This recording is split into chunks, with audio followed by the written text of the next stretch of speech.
Dear students, हम लोग पढ़ रहे हैं हेलो एल्केन के रासायनिक गुण, जिसमें हम नाभिक स्नेह प्रतिस्थापन क्रियाओं के बारे में भली बात पढ़ चुके हैं। आज हम उसी में दूसरा गुण देखते हैं, जिसे कहते हैं निराकरण क्रियाएं। निराकरण अभिक्रियाएं। निराकरण अभिक्रियाएं। Elimination reactions। elimination का मतलब है कि यहाँ पर हेलो एल्केन निकलेगा और हेलो एल्केन के साथ में क्या क्या परिवर्तन आता है, ठीक है, वो बात जानेंगे। इसी को हम कहते हैं डिहाइड्रो हैलोजिनेशन। डिहाइड्रो हैलोजिनीकरण, ठीक, हैलोजिनीकरण, डिहाइड्रो हैलोजिनेशन इंग्लिश में कहते हैं। बिहाइड्रो यानी कि हाइड्रोजन भी निकलेगा, एक हाइड्रोजन भी निकलेगा। Dehydro halogenation. डिहाइड्रो हैलोजिनेशन इसे कहते हैं। साथ में इसको हम बीटा निराकरण क्रियाएं भी कहते हैं। बीटा निराकरण क्रियाएं भी कहते हैं। अभी सभी का मीनिंग समझाते हैं। इन क्रियाओं में बनता क्या है? इन क्रियाओं में एल्कीन्स का निर्माण होता है। एल्कीनों का निर्माण होता है, ठीक। अभी हम लोग जानेंगे वन बाय वन। देखिए इसमें क्या होता है। जब किसी हेलो एल्केन की अभिक्रिया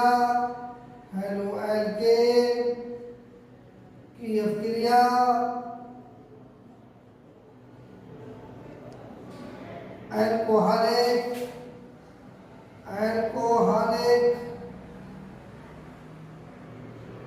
जब अभिक्रिया अल्कोहलिक KOH पोटेशियम हाइड्रोक्साइड है के साथ कराते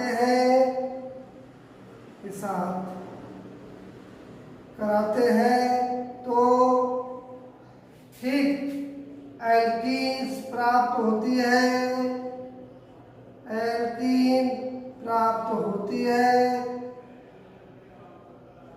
ठीक। जल बनता है। देखिए रिएक्शन को हम देखते हैं। हमने ले लिया यहाँ पर Br, यहाँ पर कोई जो ग्रुप लगा है CH लगा लेते हैं, यानी कि यहाँ पर Br लगा है, यहाँ पर H लगा है, ये भी H लगा है, ये भी H लगा है, ठीक। यहाँ पर होता क्या है, जब हम अल्कोहलिक सामने लिख दिया कि OH लेते हैं तो क्या होता है, यहाँ से जो है ये वाला जो K है, ये K क्या करता है, इस Br के साथ क्रिया कर लेता है और यहाँ का ये जो H है, H तुम्हारा जो है इस OH के साथ क्रिया कर लेता है, यानी कि जो प्रोडक्ट बनता है वो बनता है R, ये बनेगा CH2, ठीक, और प्लस KBr प्लस H2O, इस तरह के प्रोडक्ट बनते हैं। यहाँ पर ये एल्कीन हमें प्राप्त हो गई, ठीक। अब यहाँ पर समझ लेते हैं। हमने डिहाइड्रो हैलोजिनीकरण क्यों कहा, क्योंकि यहाँ पर डिहाइड्रो यानी कि एक यहाँ से H और यहाँ से एक जो तुम्हारा हाइड्रोजन एटम दोनों बाहर निकल जाते हैं, ठीक। एक H यानी कि ये चीज बाहर निकलती है और निकलने के फलस्वरूप जो है ये प्रोडक्ट हमारे सामने बन के आते हैं। जैसे हमने ले लिया, ठीक, ब्रोमोप्रोपेन ले ली, हमने 1 ब्रोमोप्रोपेन ले ली, C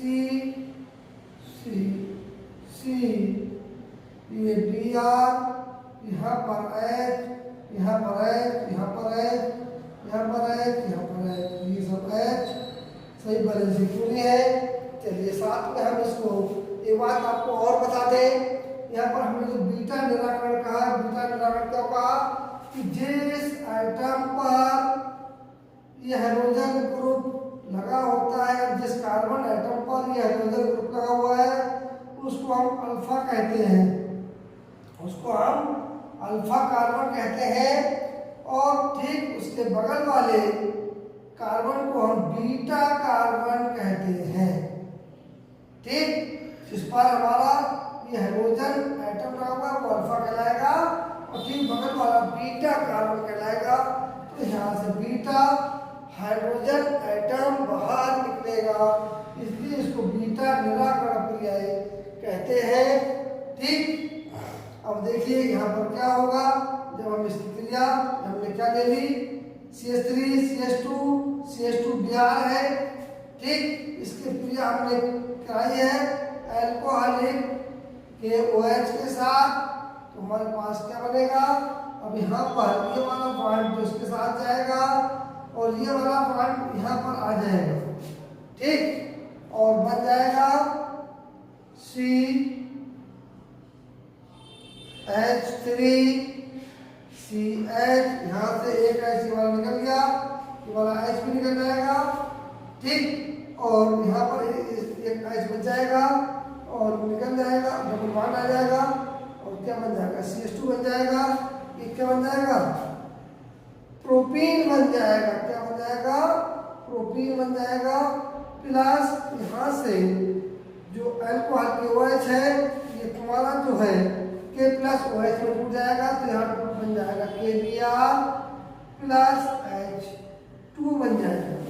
ठीक, ये इस तरह से हमारी एल्कीन प्राप्त होती है। अब देखिए यहाँ पर हम आपको एक उदाहरण देते हैं।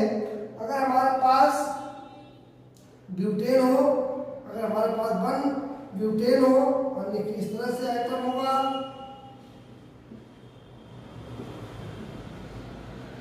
H H Br H H H H H H H और हम इसकी क्रिया में अल्कोहलिक के OH के साथ कराएंगे तो हमारे पास जो प्रोडक्ट बनेगा वो इस तरह से बन के आएगा।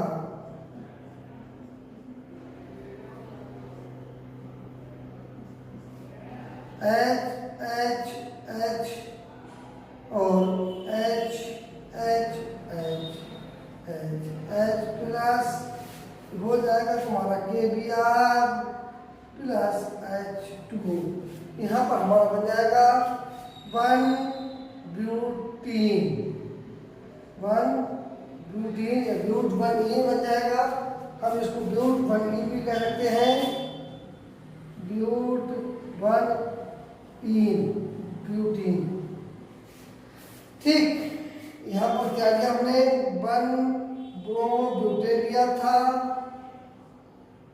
1-ब्रोमो-ब्यूटेन लिया है, ये हमारा जो है कंपाउंड बना। अगर अब यहाँ पर देखिए एक चीज है कि ये Br अगर यहाँ पर हो, इसको हमने अल्फा कहा, इसको बीटा कहा, और अगर ये यहाँ पर हो तो क्या स्थिति होगी। चलिए उसके अगले उदाहरण को हम समझते हैं, समझाते हैं आपको। एक बार साइड दे रूल की समझा देंगे आपको, तो देखिएगा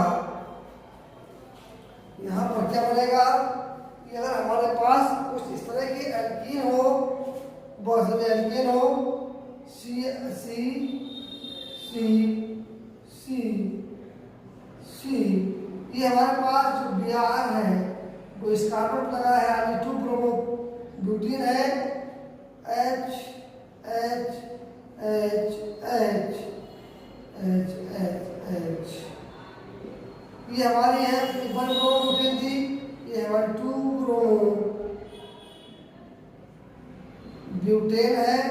यहाँ पर देखिए क्या स्थिति होगी, यहाँ पर ये अल्फा हो गया, इसके साथ में ये बीटा और ये बीटा, 2 बीटा पोजीशन है। ठीक, अब ये Br कैसे जाएगा ये भी हम बताएंगे आपके लिए, इसी में हम सेट जेफ रूल बताएंगे आपके लिए। अब देखिए यहाँ से अगर इस H इस तरह से जाता है, इसको हम बोलेंगे ठीक पाथ फर्स्ट, और अगर यहाँ से ये PR इस तरह से जाता है, इसको बोलेंगे पाथ सेकेंड।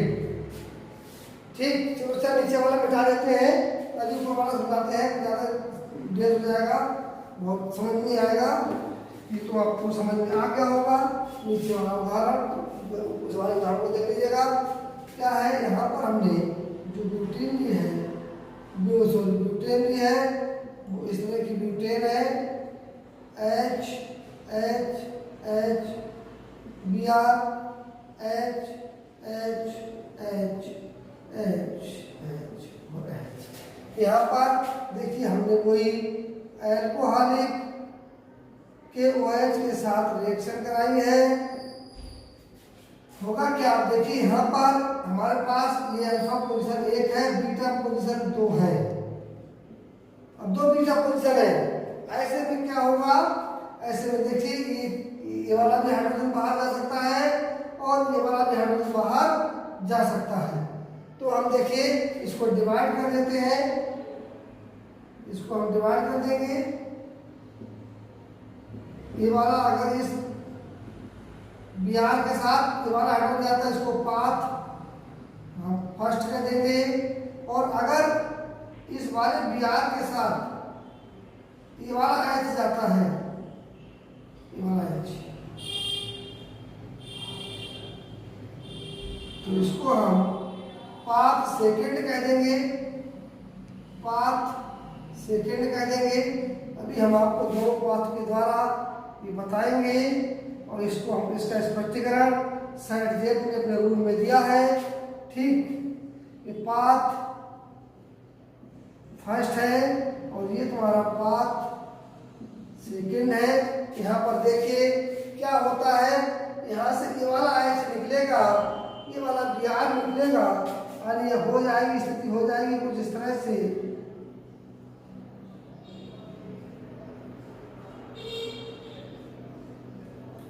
इस तरह की स्थिति हो जाएगी इसकी, और इसका नाम होगा ठीक ब्यूट टू इन या टू ब्यूटीन, ब्यूट टू इन। और पाथ सेकेंड, यानी कि इस H के साथ Br जाता है तो प्रोडक्ट कैसा बनेगा, तो प्रोडक्ट कुछ इस तरह से बन के आएगा।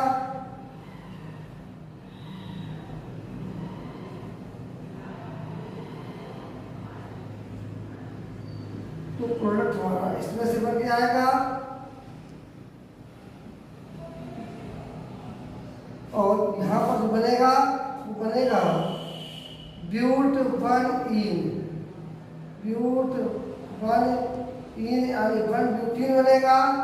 अब देखिए इसमें कौन सा प्रोडक्ट हमारा अधिक स्थायी होगा, कौन सा कम स्थायी होगा।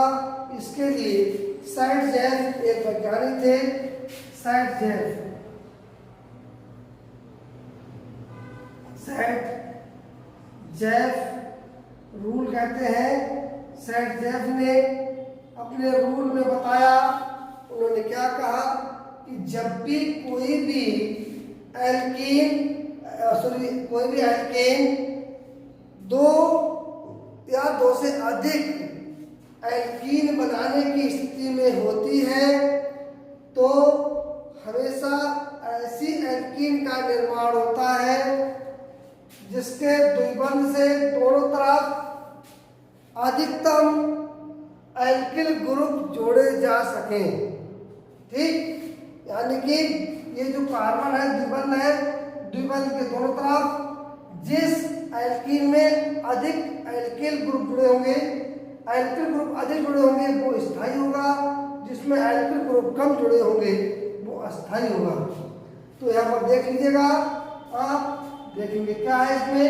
अब इसमें ये डबल बॉन्ड है, ये तुम्हारा एक एल्किल ग्रुप है, ये तुम्हारा एक एल्किल ग्रुप ये है और दूसरा एल्किल ग्रुप ये है,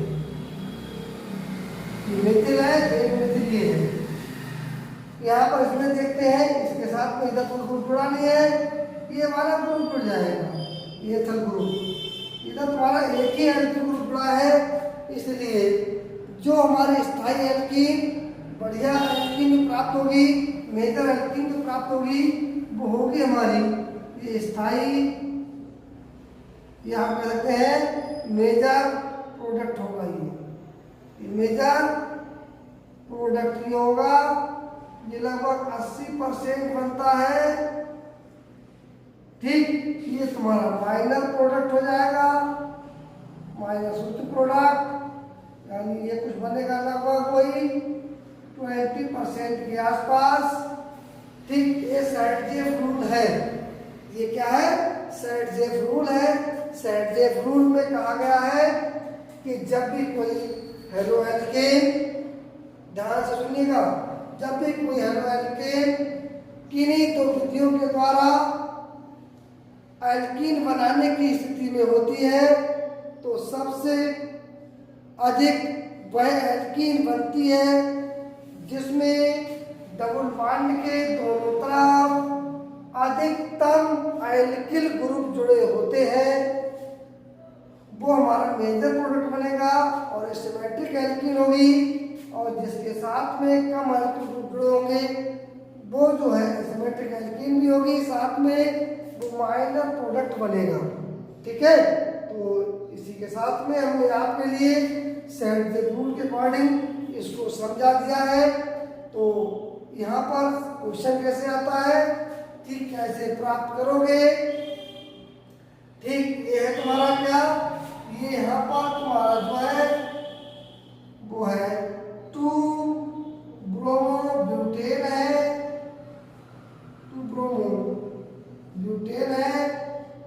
2 ब्रोमोब्यूटेन से ठीक ब्यूट बनीन या 2 ब्यूटीन कैसे बनाओगे, या ब्यूट बनीन कैसे बनाओगे, ये चीज हमने आपको समझाई। ठीक, कल हम इसके आगे आपको अब चयन प्रक्रिया बताएंगे, फिर धातुएं बताएंगे, धातु के साथ प्रक्रिया बताएंगे, और इसके साथ फिर आपके लिए हम जो है पुनर्विन्यास प्रक्रिया, रीअरेंजमेंट प्रक्रिया बताएंगे। ठीक, तो हमारे साथ बने रहिएगा और चीज़ों को नोट करते रहिएगा। धन्यवाद।